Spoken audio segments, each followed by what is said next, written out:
Alright. Let me get my seat adjusted.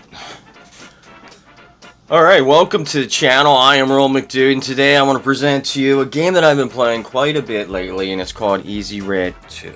It's a World War II game that you fight with massive battles between infantry, armored vehicles, tanks, cannons, planes. Realistically, manage your troopers and planes on the map accordingly as your battle rages on. There are several campaigns. You can coordinate with your squad in these campaigns. You can tactically navigate large, fully destructible open world maps. And you can experience this World War II game in single player, PvP, or co-op mode. It's available on PC and console. Excuse me. Still sinuses. Story of my life. Anyway, the publisher is a small publisher known as Corvostudio de Amadei Marco. The input is keyboard and mouse if you're on PC, or you can go gamepad, and of course console's gamepad. Number of players, I already discussed that. It's online player. Release date, originally released November 10th of 2020, and the genre is indie, action, simulation, strategy, and shooter. This is a World War II game with all the fronts, from the European, African, Pacific, Greek, Italian, and they even have the Shanghai. And that between the late 1930s between China and Japan, that battles are great. That campaign is a great campaign if you're really into infantry and light armored tanks, and maybe flying some early World War II planes, some biplanes in the early Mitsubishi Zero. Yeah, that's a great campaign. I think the campaign was only like $5.99, if I remember correctly. Big campaign, and you can play both factions. It's awesome. But anyway, this game is great. You have large historical battles you can play. All the campaigns take place in these. Sorry, I got some hair. What the hell? Something itching my eye, my forehead. Excuse me. Let me take a sip of coffee while I take this break. But yeah, Easy Red 2. You play in a lot of large historical campaigns, open world. The reproductions of real-world locations of the historical battles. With the plans and layouts of the battles faithful to the events that historically occurred according to the description. I don't know. I just play them. I wasn't there. So you have a squad-based gameplay in the game. No one fights alone. You have your whole squad. You have a good hard-earned victory requires good hard... Damn, my thumb is really... I have an eyebrow loose. You know, sometimes you get some... The hair comes down. It's just your forehead. Anyway, I think I got it. Excuse me. So like I was saying, squad-based gameplay. You basically a hardened team, so no one fights alone. A good team, hard-earned victory requires a good hardened team. So jump into as a role as a squad leader. You can jump in as the medic, or maybe as a radio man. As a squad leader, you can give orders for your radio man. So you got to keep your radio man alive. You can call in smoke, artillery, spot a tank, call for tank support. You can give orders to your squad to move out, so forth, and kneel. Things of that nature. So you do have command of your squad, similar to Enlisted, but I like this UI a lot better than I did Enlisted. So you always have the job to do within your squad. You have AT guys, you have an AT infantry, which anti-tank, then you have the bazooka if you're Americans, the Panzerfaust if the Germans, and then you can try to take out tanks with that as an AT team.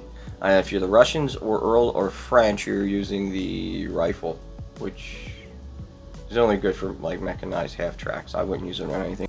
Fronts of war in Easy Red 2 Vanilla. You will be taken into European, African, and Pacific fronts of the war. On the European front, and will be taken to the shores of Anzio, Italy, working your way towards the Balm Peaks of Monte Cassino. You will also be taken to the Kos, the Greek island, and then you also have Kawajini, the Japanese, and the United States Marine Corps, and then you have the African campaigns with Tanzania. More theaters are available. So there's plenty of DLCs. I got into a lot of the DLCs. I got Normandy. I got Shanghai, which is interesting between the Japanese and Chinese. That campaign that happened in I think it was the late 30s, mid 30s, early part of the war. The Japanese and Chinese are actually fighting for Shanghai. That is a really, really, really good campaign. I enjoy that. But like I said, you got Normandy, Operation Overlord, hitting the beaches, so forth. You can play as the Americans, I think the Canadians, and the United Kingdom. It also plays the German sides in the Axis. You can place the infantry units. You can switch between your team of infantry, which I'll show you some of that gameplay. Squad leader, you can give commands, so forth. You can anti-tank, so forth. But each campaign, according to each campaign, you'll have certain planes and tanks available, and infantry teams available according to that campaign. And then you can play accordingly. So if you want to just run some certain tanks during a certain campaign, depending on the campaign, if you want to play Shermans, Operation Overlord or Battle of the Bulge is really good for that. Battle of the Bulge is basically tank on tank infantry battle. It's insane. Shanghai, Battle of Shanghai between Chinese and Japanese, that is great because that's more of an infantry combat. They had light, what I call light tank, I want to call them paper tanks, but they weren't fully armored like in the European campaign. Didn't have that thick millimeter armor. Although I think it's the Hygo or Hogo, the Japanese 90, Hogo 90, that was a pretty good tank, had a nice cannon on it, but as far as millimeters, really didn't have much protection. So I enjoy the Shanghai campaign out of most of them right now.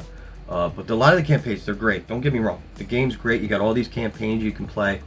But you also have, I haven't really played around, but you have where you can actually go in and design the game. It's a game editor.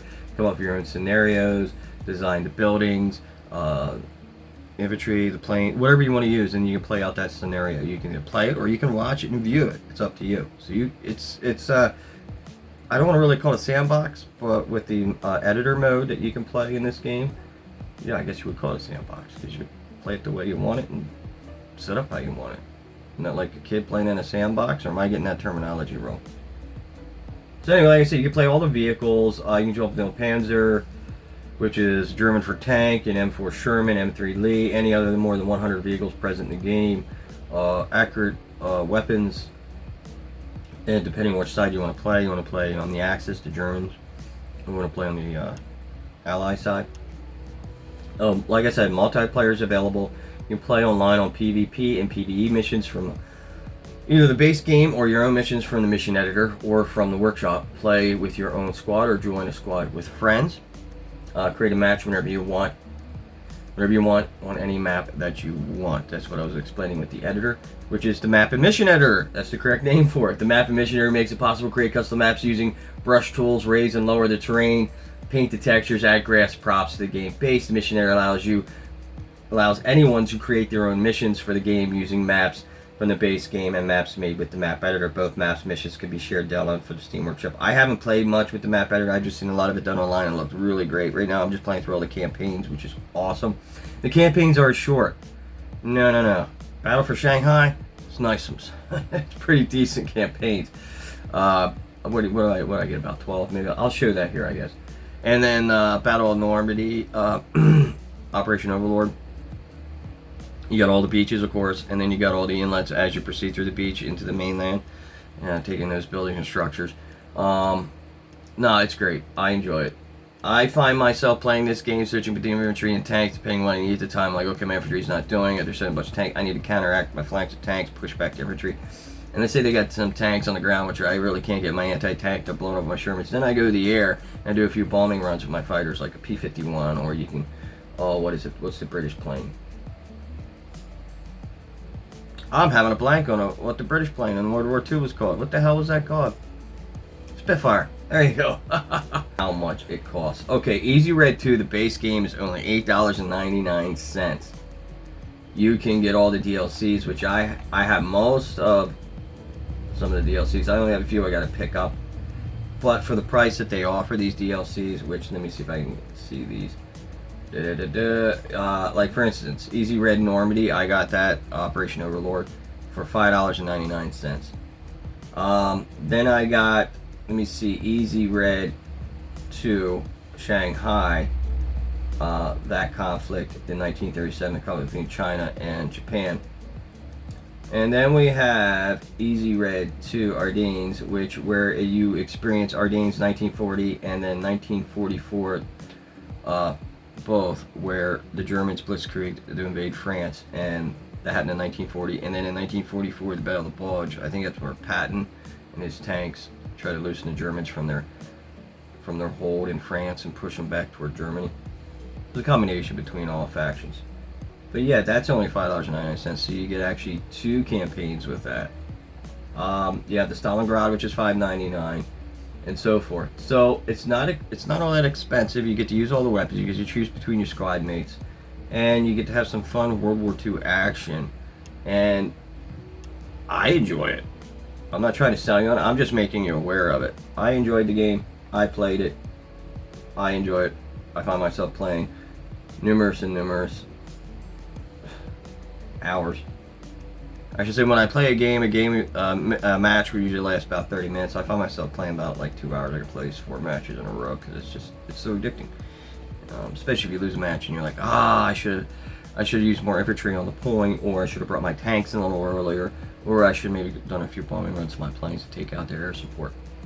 So that is Easy Red 2. I hope you enjoyed the game and me presenting this game on the channel. It's been out there for a while. I enjoy it. I know I enjoy it a lot better than Listed because I bought the game and I have everything and I can use it. I don't have to worry about grinding out weapons and grinding out equipment. Here I bought the game, I have it. And this game has been getting constant updates. You can follow Marco on YouTube and see all his updates and the plans for the game.